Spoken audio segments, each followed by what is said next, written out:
Hello, everyone. She was a princess who married her own uncle, never had children, spoke to dolls, held a fake funeral for her dead husband, using wax. Buried with her favorite doll, she still haunts the palace. This is Maria Benedetta, the royal they tried to erase. In the grand halls of the Ajuda Palace, a wail echoed through velvet curtains. Maria Benedetta was born. The infant was wrapped in silk, but behind the pomp, her blood already carried the tangled knots of centuries of inbreeding. Her parents? First cousins. Her grandparents? Siblings. Her great-grandparents? Intertwined across multiple lines of the Braganza and Habsburg families. At court, they called her La Pacata, the quiet one, because she rarely cried. But behind those glassy eyes was a brain riddled with subtle deficiencies, never named, never acknowledged. A priest scribbled her genealogy on parchment, tracing a spiderweb of incest that would have made any biologist gasp. And yet, her family saw this as divine favor, not genetic roulette. The little infanta toddled among gilded furniture, watched by wet nurses and whispering servants. They said she spoke late and never fluently. But no one questioned it. Not when her uncle, the dashing Pedro, began to take an interest. The irony? Her cradle was embroidered with olive branches for peace. But Maria Benedetta's life would be anything but peaceful. At the age of 16, Maria Benedetta was paraded through Lisbon's candlelit salons like a prized animal at auction. The match had already been decided, by blood, not by love. She would marry Pedro, her mother's brother. Yes, her own uncle. 30 years her senior, bloated with entitlement, and already crowned Prince of Brazil. The clergy smiled and blessed the union, calling it God's will. The court whispered, but no one objected. This was the price of royalty, genetics be damned. Maria didn't speak. Not once. When asked if she was happy, she curtsied. The wedding feast was a grotesque parade of roasted swans and velvet masks. Benedetta wore pearls sewn into her gown, heirlooms from 3 generations of women who also married cousins, brothers, or uncles.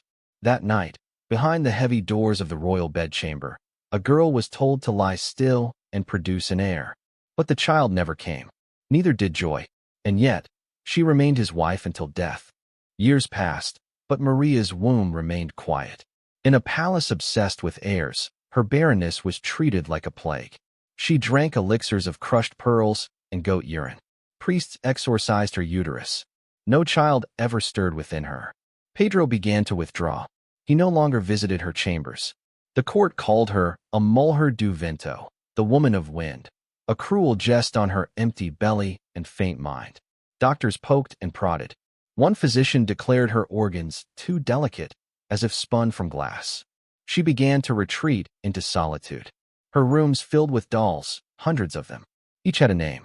Each wore tiny royal garments. At night, she would sing lullabies to the dolls and rock them to sleep.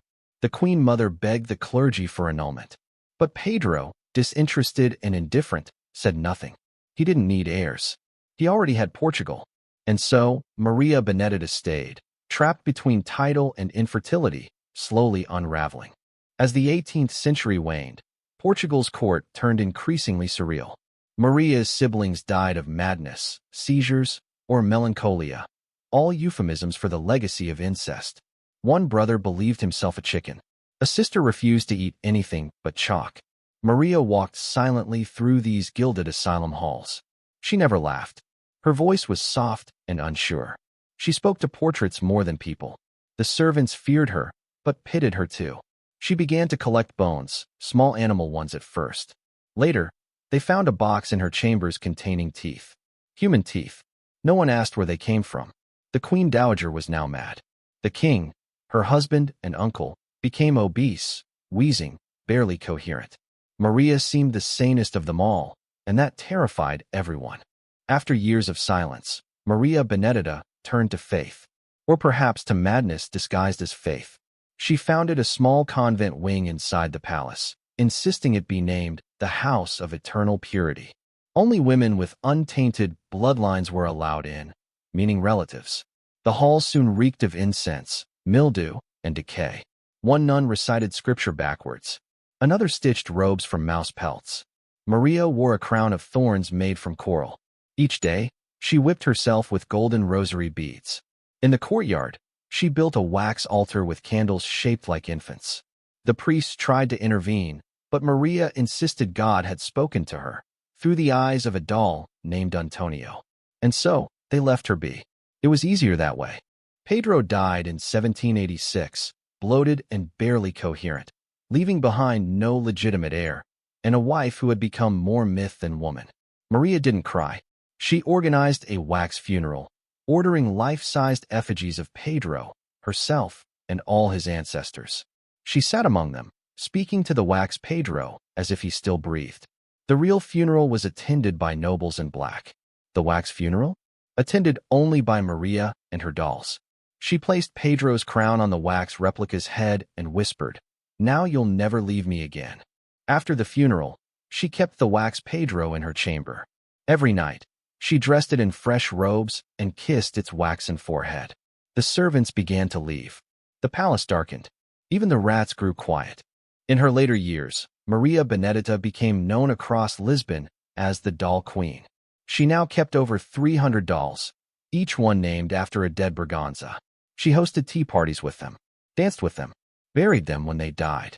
When a diplomat visited, he found Maria scolding a doll in a corner for plotting treason. He left immediately. The dolls had chambers of their own. Servants were ordered to bow when they passed. In time, Maria claimed one of them was her daughter, born of a wax union with Pedro.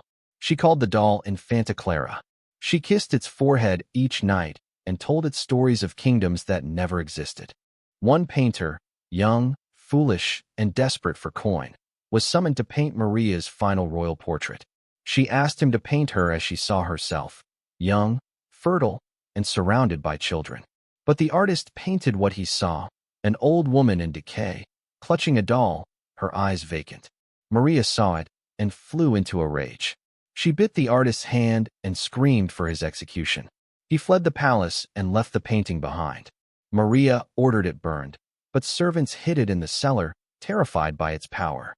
They whispered that if you stared too long at the canvas, you'd hear dolls whisper your name. The painting was never recovered. In her final years, Maria hosted a grand banquet in her empty palace. Only the dolls attended. She dressed them in mourning black. She wore white. Each was given a title: Duke of Thread, Baroness of Bone, Marquis of Silence. She gave speeches to them, toasted imaginary victories. She laughed and wept and applauded herself. That night, thunder cracked the skies. Servants said they saw the dolls turn their heads at once. Maria collapsed at the head of the table, surrounded by silence and hundreds of lifeless eyes. When the servants entered the next morning, the dolls were seated perfectly, as if frozen mid-breath. Maria's hand still clutched her wine glass. She was smiling. Maria Benedetta was buried with full honors, but the people didn't weep. They whispered. She was entombed with her favorite doll, Infanta Clara, clutched to her chest. The tomb, ornate and gilded, was sealed in the pantheon of Braganza. But rumors spread. They said at night, children heard faint lullabies from the marble. Some claimed the doll's eyes followed them in the chapel. The royal family never spoke of her again. Her name was removed from records. She became a ghost, a cautionary tale of what happens when royal blood coils too tightly around itself. And her dolls? Still locked in a palace chamber, untouched, waiting.